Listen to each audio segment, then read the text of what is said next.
오늘 11월에 치러진 미국 대통령 선거가 현직 대통령과 전 대통령 트럼프 간의 대결로 귀결되었습니다. 이전 비디오에서 전달드린 바와 같이 이는 112년 만에 처음으로 전직 대통령이 현직 대통령과 맞붙는 상황입니다.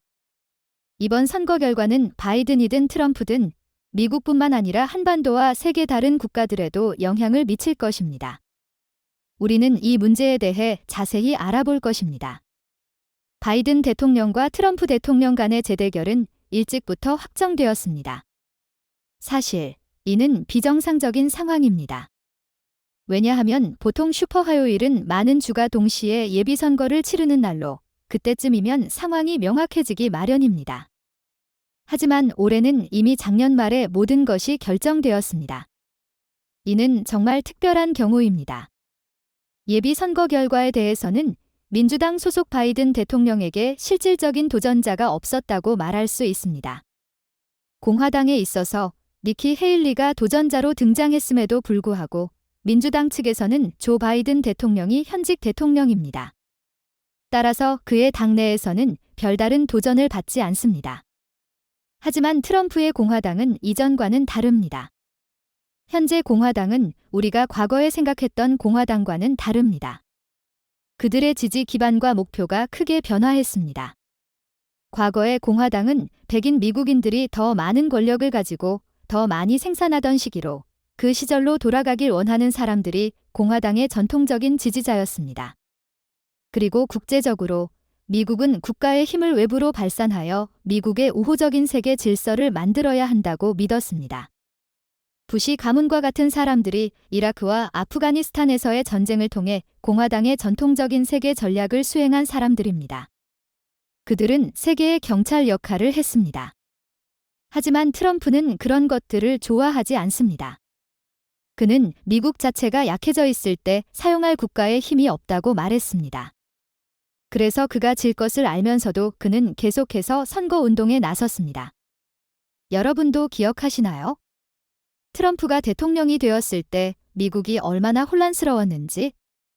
현재 두 당에게 큰 문제는 전통적인 유권자들을 어떻게 투표소로 끌어들일 것인가 하는 것입니다. 이는 큰 도전입니다.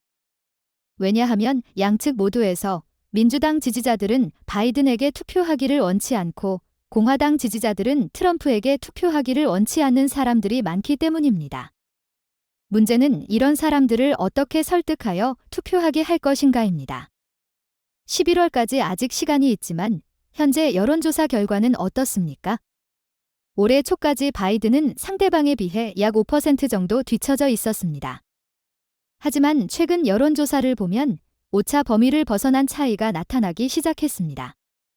트럼프가 유리한 위치에 있습니다.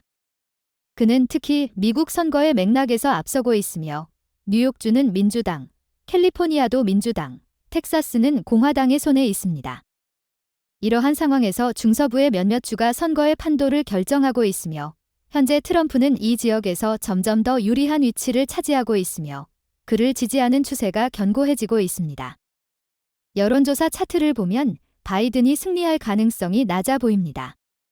바이든이 트럼프에게 점점 더 멀어지는 결과가 계속된다면 어떤 이들은 바이든 대통령이 중도에서 사임할 수도 있다고 말합니다. 이는 가능성이 있는 일은 아니지만 민주당 지지자들이 실망 속에서 새로운 후보의 변화를 희망하고 있습니다. 바이든이 계속 출마한다면 패배할 것이 명백해질수록 정말 그 순간까지 기다릴 필요가 있는지에 대한 의문이 제기됩니다.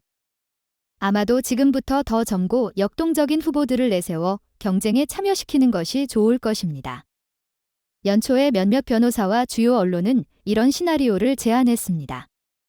그에 따르면 바이든은 8월 민주당 대회까지 계속될 것이며 남은 예비선거가 진행될 것입니다. 그는 후보로 선택될 것이지만 8월 당대회에서 최종 선거를 위한 준비 발표 대신에 여러분, 감사합니다. 하지만 저는 우리 당의 다음 사람에게 횃불을 넘기겠습니다. 이라고 웅장하게 선언할 것입니다. 이는 명예로운 철수가 될 것입니다. 그러나 이 자리를 맡을 사람이 있어야 합니다. 실제로 민주당 내에는 전투에 뛰어들 준비가 된 몇몇 인물이 있지만 아직 그들은 목소리를 내지 않고 있습니다. 만약 바이든이 사퇴한다면 그 상황에 대비해 조직을 준비하고 자금을 모으고 있습니다. 하지만 그런 일이 발생한다면 8월 전국대회 4일 전에 전통적으로 이 대회에서 후보를 선출합니다. 그러므로 바이든이 자발적으로 사퇴한다면 그곳에서 후보가 선출되어 전 세계의 주목을 받게 될 것입니다. 현재 누가 잠재적 후보가 될지는 불분명하지만 그때가 되면 누군가가 돋보이며 흥미로운 효과를 만들어낼 수 있으며 트럼프와 대결할 수 있을 것입니다.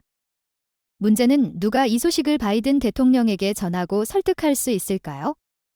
고양이 목에 방울을 달 사람을 찾는 것은 어려운 일이며 그 일을 자처하는 사람은 없어 보입니다. 그럼에도 불구하고 모든 선거에는 현직의 이점이 있으며 바이든은 자신의 첫 임기에서 재선을 목표로 하고 있습니다. 코로나 바이러스 대유행의 등장과 같은 예외적인 상황에서 트럼프처럼요. 하지만 바이든이 지속적으로 낮은 평가를 받는 것은 나이 때문만이 아니라 아마도 미국인들이 그의 통치 아래에서의 생활에 만족하지 못하기 때문일 것입니다. 이는 국가 경영 방식에 대한 부정적인 평가를 반영할 수 있으며 이는 물가 상승 문제에서 시작될 수 있습니다. 비록 인플레이션이 어느 정도 통제되었다고는 하지만 물가는 팬데믹 이전에 비해 약 20에서 30% 상승했습니다. 사람들은 트럼프 시대에 비해 더 여유롭다고 느끼지 못합니다. 경제적, 사회적으로 민주당의 통치 아래에서 오바마의 8년과 바이든의 4년 동안 진보적이고 자유로운 가치를 따르는 여러 사회운동이 발전했습니다. 흑인의 권리부터 동성애자의 권리까지. 기본적으로 바이든 시대에는 사회생활에 대한 불만이 있어 보입니다. 예를 들어 최근 도시에서 거리를 걷다 보면 악취를 맡을 수 있고 많은 노숙자와 방랑자를 볼 수 있으며 그중 일부는 심지어 범죄를 저지릅니다. 그리고 국경을 통한 불법 이민 문제로 이 모든 불만이 결국 현 정치 리더에게 돌아갑니다. 만약 전 대통령 트럼프가 당선된다면 그 영향은 전 세계에 작지 않을 것입니다. 많은 국제정치 전문가들과 국제위험 연구가들이 2024년 트럼프의 당선 가능성을 세계에 대한 가장 큰 위협 중 하나로 보고 있습니다. 트럼프는 이전에 NATO에 대해 유용하지 않다면 러시아가 공격하도록 내버려두라는 충격적인 발언을 했습니다. 따라서 트럼프의 언어와 행동은 전 세계 정치 구조에 큰 영향을 미칩니다. 최고 권력자가 무책임하고 거친 언어를 사용하는 것은 흔한 일이지만 미국인들은 그러한 내용에 공감합니다. 그들은 왜 자신들이 모든 것을 유럽을 위해 해야 하는지, 유럽이 잘 살고 있는데도 불만을 느낍니다. 트럼프가 대통령이 되면 미국과 유럽 간의 관계, 그동안 자유국제 질서를 구축해온 주요 기둥들이 더욱 균열될 것입니다.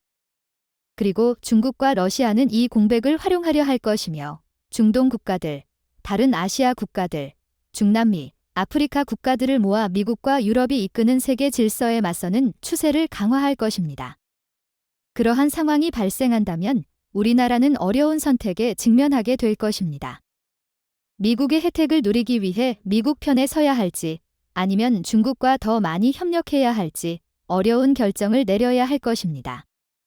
트럼프의 이전 임기 동안 그가 한국에 주둔하는 미군의 방위비를 5배로 늘리라고 요구하며 큰 논란이 있었습니다.